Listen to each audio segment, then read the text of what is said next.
مردوں کے بائک چلانے میں آپ حادثات کا ریشو دیکھو آپ. میں ایک دفعہ گیا ہوں عباسی شہید ہاسپٹل, اس کے ایمرجنسی وارڈ میں, ہر تھوڑی دیر میں کوئی سر پھٹا ہوا آ رہا ہے, وہ جو بائک سے گرا ہوتا ہے. آپ بھی جا کے خود تجربہ کر لو, ہر تھوڑی دیر میں نا کوئی زخمی آ رہا ہوگا ایمرجنسی میں. یہ کون ہے؟ سارے بائک والے. تو یہ مردوں میں اتنے واقعات ہیں, کتنی ڈیتھ ہو چکی ہیں. جو بھی میں نے بہت بائک چلائی ہے, میں نے 125 ہونڈا اور کاواساکی GTO 125 یہ دو بائکیں رکھی ہیں پہلے. تو میں نے کوئی کراچی کا یعنی چپا چھوڑا نہیں ہوگا, اتنی بائک. ایک تو 70 کلومیٹر تو میری روز ویسے ہی ڈرائیو تھی بائک سے. جامع ترشید ماڑی پور سے جاتا تھا اور پھر نیول کالونی ہاکس بے روڈ واپس آتا تھا. تو 70 کلومیٹر تو میری ویسے ہی ڈرائیو تھی بائک کی. تو ہم نے سن رکھا تھا جو بھی بائک چلاتا ہے واقعات ہوتے ہیں اس کے ساتھ. خود میرے ساتھ کئی واقعات ہوئے ہیں جو اللہ نے بچا لیا پھر بھی, کیونکہ میں بہت زیادہ بائک مجھے ایکسپرٹ ہو چکا تھا. میں جب اتنی چلائی ہوگی تو کتنا کانفیڈنس ہوگا نا انسان کو. اور چلائی بھی ہیوی, یعنی کراچی کے لحاظ سے تو ہیوی بائک میں ہی شمار ہوتا ہے اس کا ہونڈا 125 اور GTO 125. تو GTO 125 کی تو ٹینکی آپ کو پتا ہے وہ کنویں کے برابر ہوتی ہے پوری. تو اتنی چلائی ہے بائک. جی رشتے بھی بائکوں پہ ہی لینے جاتا تھا میں, تو سوچو کتنی چلائی ہوگی. یہ تو میں نے 2013 یا 12 میں آ کے بائک کو بیچ کے پھر پہلے وہ کار خریدی تھی, وہ FX وغیرہ خریدی, پھر ترقی کرتے کرتے وغیرہ وغیرہ. خیر اس کو بیچا, تھوڑا سا اس میں کام کرا کے مہنگے داموں بیچ کے, پھر شیراڈ لے لی, پھر اس کو کام کرا کے مہنگے داموں بیچ کے, تھوڑا ہوتے ہوتے بڑی لمبی تاریخ ہے میری. تو اتنی میں نے بائک چلائی ہے کہ آپ کی سوچ ہوگی. میں بائک میں بہت ایکسپرٹ تھا, کیا ہوں بھی بہت ایکسپرٹ.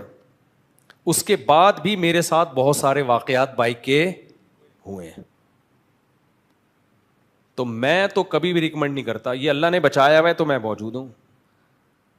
کیسے واقعات؟ 2 واقعات تو ابھی آپ کو بتا دوں تاکہ تھوڑا سا آپ ہوشیار ہو جائیں کہ یہ مردوں کے چلانے کی چیز نہیں ہے. آپ خواتین کو کہہ رہے ہو کہ بائکیں چلائیں.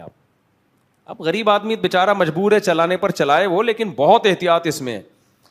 میں جا رہا ہوں ایک دفعہ, میرے یہ جو ابھی بہنوں, یہ میرے عارف صاحب نا, یہ جو اکثر ہمارے ساتھ آفس میں آپ کو نظر آئیں گے, یہ بھی میرے ساتھ بیٹھے ہوئے. تو میں بائک لے کے جا رہا ہوں, بڑے آرام سے احتیاط کے ساتھ چلاتا, تیز تھا لیکن احتیاط کے ساتھ. بعض دفعہ ایسے حادثات ہوتے ہیں آپ کا قصور نہیں ہوتا اس میں. کہیں روڈ بند تھا آگے, اور ان نالائقوں نے کیا تھا, ایک ڈور لگائی ہوئی تھی جو دور سے نظر ہی نہیں آ رہی تھی کہ بند ہے روڈ.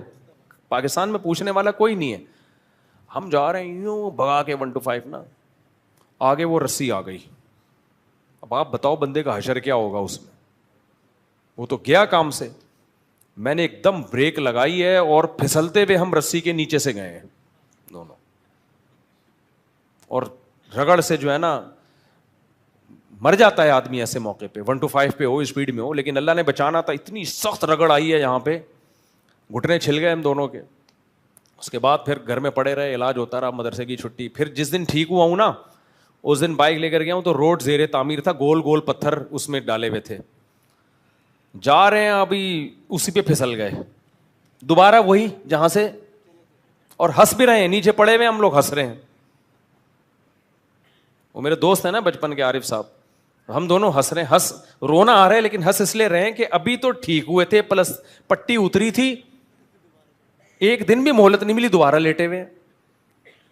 تو اتنا مسائل ہوتے ہیں بائک میں, اتنے ایکسیڈنٹ کے خطرے ہوتے ہیں. کئی دفعہ ٹکراتے ہوئے بچے ہیں, کئی دفعہ کلابازیاں کھا کے گرے ہیں, لیکن اللہ نے بچانا تھا. آج کے سامنے لوگوں کو شادیوں کی ترغیبیں دینی تھی تو بیٹھے ہوئے ہیں.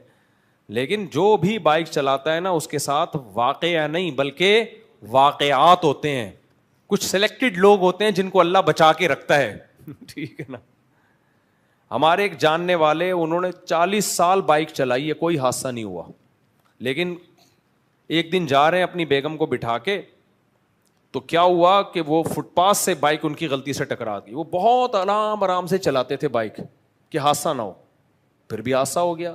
کہیں کوئی تیل ویل سڑک پہ پڑا ہوا تھا, سلپ ہوئے, سلپ ہوتے ہی ان کا سر لگا ہے فٹ پاتھ کی نوک پہ, آن دا اسپاٹ ان کی ڈیتھ ہو گئی. سمجھ رہے ہو, 30-40 سال چلائی ہوگی انہوں نے بائک.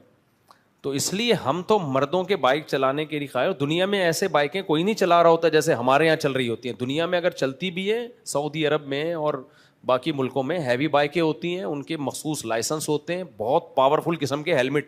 ہمارے یہاں ہیلمٹ جو مل رہے ہیں نا, اس سے بہتر ہے ناریل الٹا کر کے پہن لیا کرو, وہ زیادہ مضبوط ہے. یہ ہیلمٹ اتنے تھکے ہوئے ہیں, یہی سر میں گھستے ہیں جا کے, کسی کام کے ہیلمٹ نہیں ہے یہ تو بیکار. اور ہیلمٹ پہنتے کہاں ہیں؟ اور کمال کی بات ہے پہنتا صرف ڈرائیور ہے جو بائک چلا رہا ہے, جو پیچھے بندہ ہے وہ اس کا سر, اس کی کوئی قیمت ہی نہیں ہے. ایک انگریز آیا وہ پاکستان میں نا, جب اس نے دیکھا کہ جو ڈرائیو کر رہا ہے وہ ہیلمٹ پہن رہا ہے, پیچھے بیوی بچے سب بغیر ہیلمٹ کے, اس نے کہا کیا مطلب, صرف اس آدمی کی زندگی. وہ انگریز اعتراض کر رہا تھا کہ صرف اس کا سر قیمتی ہے, باقیوں کے سر کیا ناریل ہیں. وہ میں اپنے الفاظ میں بتا رہا ہوں, ان کا جڑنا کو ضروری نہیں ہے کیا؟ یعنی وہ حیران ہو رہے تھے, کیونکہ ہم نے جاپان میں, تھائی لینڈ میں, ہر جگہ دیکھا کہ جو بھی بائک پہ بیٹھتا ہے نا, سب کے سر پہ ہیلمٹ ہوتا ہے.